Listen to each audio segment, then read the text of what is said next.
It's off to New York to talk with Clay Aiken about his Broadway debut and the smash hit musical Spamalot. It's all coming up right here on American Idol Extra. Stay tuned.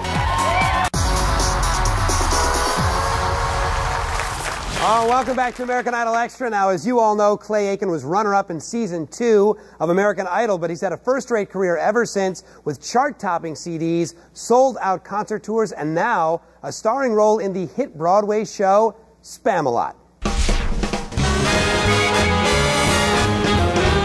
I'm in New York City. I had the opportunity to make my Broadway debut in Monty Python's Spamalot. It might have been kind of easy for me to do a show where it's mostly singing and little dancing and little acting, but doing this gave me an opportunity to kind of step outside of my comfort zone and do something completely different. I had a real hard time trying to figure out how to dance, sing, talk, walk, move, look, smile, all at the same time. Now that I've done it for a while, I think I've totally got those dance moves. Now, if you try to get me to do something different, no way. So this is the wig and hair and makeup room. A lot of stuff happens in here. There are like 75 wigs in this room. It's actually real hair, and each single strand is stitched in individually. And as you can see, my wig is going gray a little bit because this is very stressful. Look at there, a gray hair. Even my wig is going gray. New York's a very different beast for me. It's my first time living in New York City, and it's very different than my hometown, which is very quiet and quaint.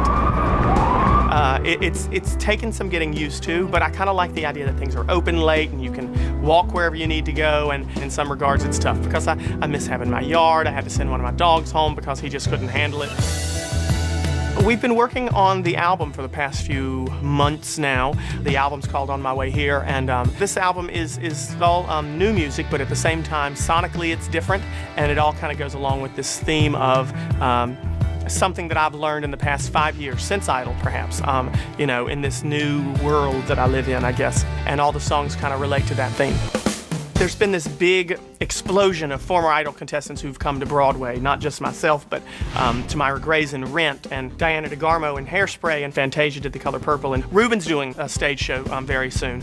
I talked to Fantasia about how do you do The Color Purple every single night for so many months and not just want to go crazy? And she said you figure out ways to make it different every night, and I thought, you're nuts, you can't make it different. It's the same thing, but you kind of do. We crack jokes with each other a little bit that no one can hear, no one can see, or there'll be somebody in the audience on the third row with a big booger in their nose, and you just can watch that all night long and think it's funny.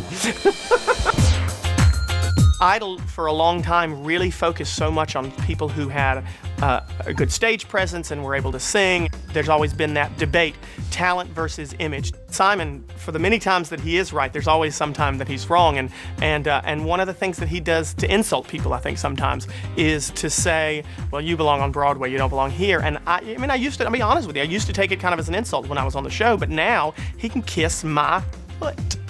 Because these people who are on these stages, not just here, but all up and down these streets and all around this area, are more talented than anybody else that I can think of.